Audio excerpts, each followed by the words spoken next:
Ganun ba? Hindi ka ba naninibago ngayon? Okay ka lang ba talaga? Oo, Michael, maraming salamat palagi sa kabutihan mo sa akin. Di naman, hindi pala sila magkasintahan. So ayaw mo akong tulungan? Bakit kung hindi? Andrea!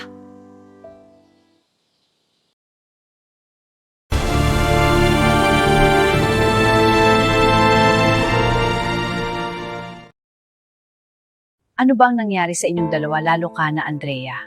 Si Sofia kasi mami, sinasabi lang naman ako sa kanya. Huwag kang magsinungaling, Andrea. Sofia, hayaan mo munang magpaliwanag si Andrea. Mahayaan niyo na po, Sofia. Sanay na po ako sa trato niya sa akin. Totoo ba, Andrea? Ma, tinatanong ko lang naman kung sino yung lalaki na nagpupunta dito na galit na agad si Sofia at tinulak ako. Ma, maniniwala ba kayo sa kanya?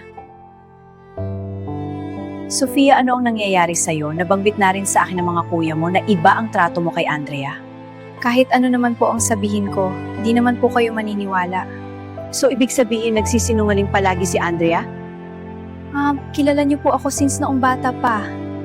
Oo, Sofia, pero ngayon parang hindi na. Totoo po ba, ma, ang narinig ko?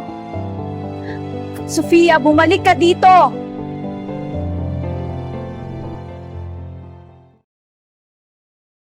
Okay sir, thank you very much for this smooth transaction. Mag-ingat po kayo palagi. That is very good, Angelo. Nakapag-close deal ka na naman sa isang client. You are the best fit talaga na manahin ang kumpanya. Thank you pa. Mas gagalingan ko pa po. Proud ako sa iyo, anak. Andrea, I am so sorry sa treatment sa'yo ni Sofia. Okay lang po, ma. Naiintindihan ko po si Sofia. Malaki siguro selos po niya sa akin. Hindi ko din alam bakit siya nagkakaganon. Pinalaki naman namin siya ng maayos. Hindi ko din po alam, ma. Sinusubukan ko pong maging close kami pero malamig po talaga siya sa akin. Hayaan mo anak, pagsasabihan ko siya matagal kang nawalay sa amin, kailangan namin bumawi sa'yo anak. Hayaan niyo, ma. Titiisin ko lahat ng ginagawa sa akin ni Sofia.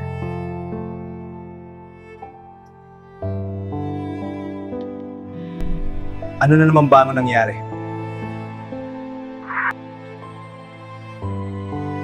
Sofia, ano na naman ba ito? Kahit ano naman ang sabihin ko, kuya, wala namang maniniwala sa akin. Ano na naman ba ang nangyari?